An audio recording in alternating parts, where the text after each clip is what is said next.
opposed by most European northern states. In order to kill the South Stream pipeline project, the EU Commission put a lot of pressure on Bulgaria, forcing the country to comply with the new anti-monopoly regulation in the energy sector.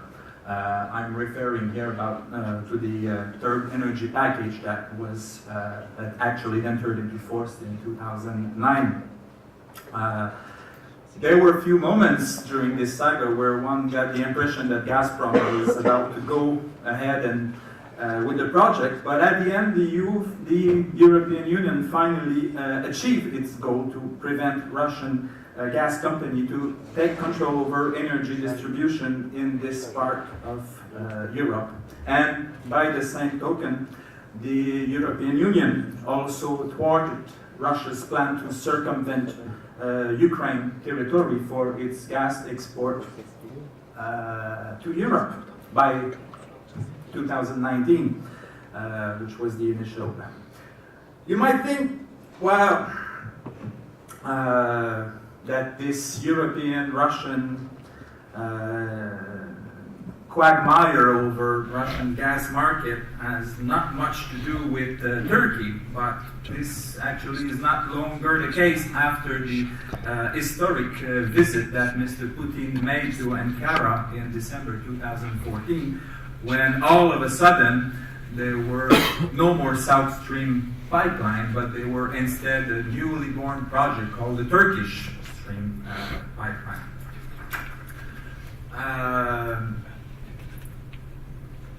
I'm recalling this, that's I guess is my point today, to draw your attention about the linkage between this pipeline project and the ongoing degradation of the Russian-Turkish relation. And you know about the Turkish Stream, it's a pity I didn't brought a map with me, but it's the Turkish pipeline was about to run about the same line as the South Stream pipeline, except that on the last third, the angle was different and it would reach the Turkish coast and not the Bulgarian coast. A year ago, I must admit that this Turkish Stream pipeline project was a smart move from Russia. I thought indeed the agreement with the Turks to let them re-export Russian gas into the lucrative European market was probably the best Russia could hope to get in the new EU juridical environment. The new route came with low additional costs and minimal loss. And if indeed Russia, as many things, is interested in weakening the European Union by encouraging division from within, thinking here, people like Mr. Edward Lucas or Mrs. Anne Applebaum that recently wrote a paper on that.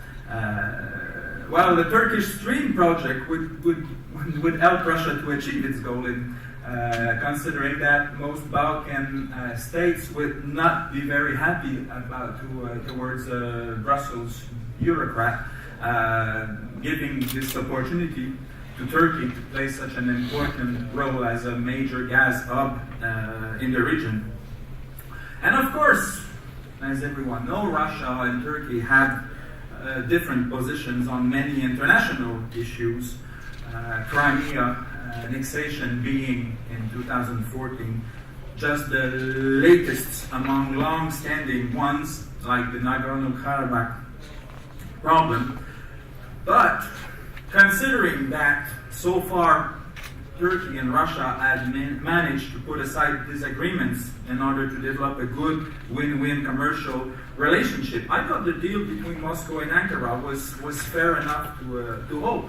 Russia was basically offering Turkey gas at a discount price, and Turkey promised in exchange access to the European market. Now the question is why it didn't work out. And frankly, I don't know if Turkey has been pressured by Washington not to get so closely engaged with Gazprom. I suppose the US has some leverage in Syria in terms of military support it could provide or not to the Kurds, but I can't really speculate on that. What we know for sure is that the discussion on the future of the Turkish stream dragged on and that the partners never reached an agreement on a long-term price formula for new gas imports. Ultimately, price reflects the power structure between a buyer and a seller. Agreeing on a price means agreeing on what is one's relative strength toward the other. And apparently, Putin and Erdogan have just badly clashed about who should have the upper end in this new emerging gas trade relationship. Turkey thinks that with the Western economic sanctions and the downfall in the oil price, should constrain Russia to sell at a big bargain price, but Russia does not agree with this. Putin thinks, on the opposite, that the easy annexation of Crimea should make the Turks even more respectful and happy to seize this fruitful opportunity to solidify gas trade partnership with a sovereign civilizational power. Common ground could not be found anymore, like it did once in 2005 when both sides inaugurated the Blue Stream pipeline, which, as you know, successfully bring annually about 13 billion cubic meters of gas to Turkey annually. Finding a common ground in the what I would call the post-Crimea security architecture proved harder than expected. And while the discussion stalled, the war in Syria went on. A lot has been said about Putin's goal in Syria. A lot of talks about Russian naval base, Tartus arm deal, the opportunity that Russia can seize to pretend to be the sole defender of the civilization against terrorism and so forth.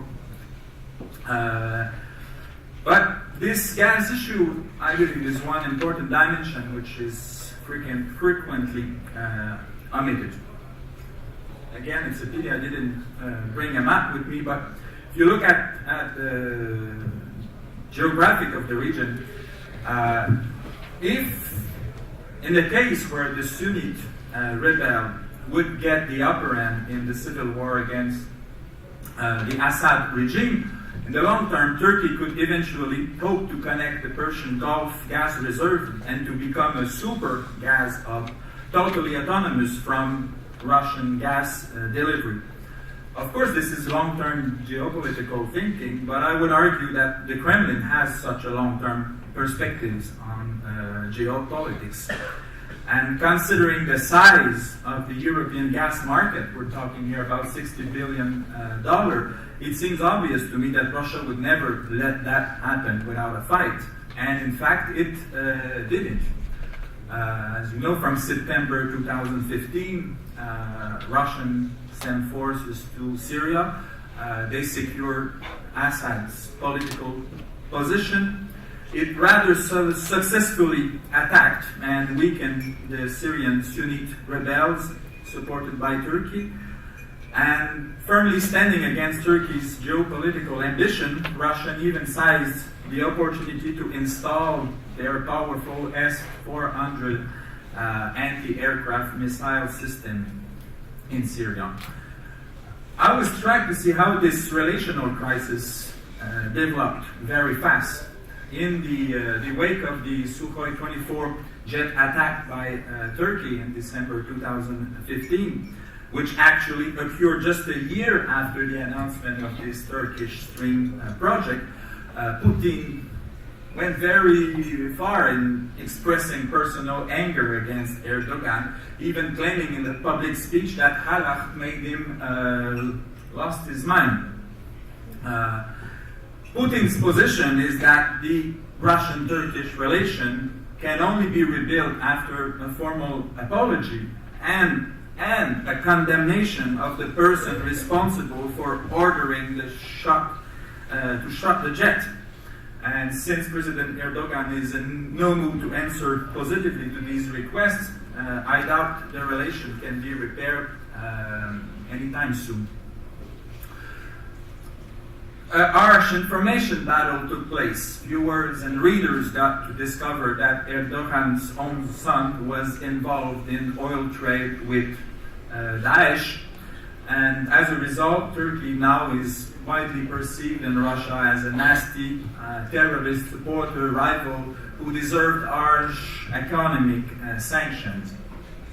In a way, this Putin strategy towards Turkey is very much the same as the Western strategy towards him after the annexation in Crimea.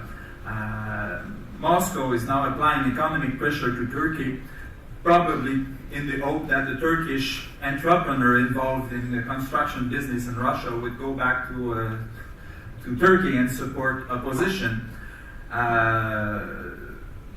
Because at this point, it is clear from a Russian perspective that only a regime change could possibly save the fate of the Turkish stream. So right now, the operation of state powers relations are in a dead end, and I fear this will not change until next leaders come. Now, to which extent these two strong and ambitious leaders will push further confrontation remains to be seen. Destabilization in Kurdistan and recent fightings in Nagorno-Karabakh might seem to be a warning sign that the battleground could turn into new hybrid proxy wars, and this would have unpredictable consequences for the world stability. Yet, if Russia and Turkey engage in such a zero-sum game, they will both weaken themselves. Turkey, as you know, still depends on Russian gas, and Gazprom cannot afford, especially in the current circumstances, to lose such an important customer. Nobody wants to think about the cost of direct military confrontation. Imagining the possible consequences of such an escalation should have a sobering effect on both President Putin and President Erdogan. Therefore, I'm somehow confident that peace and trade will find their way out some days.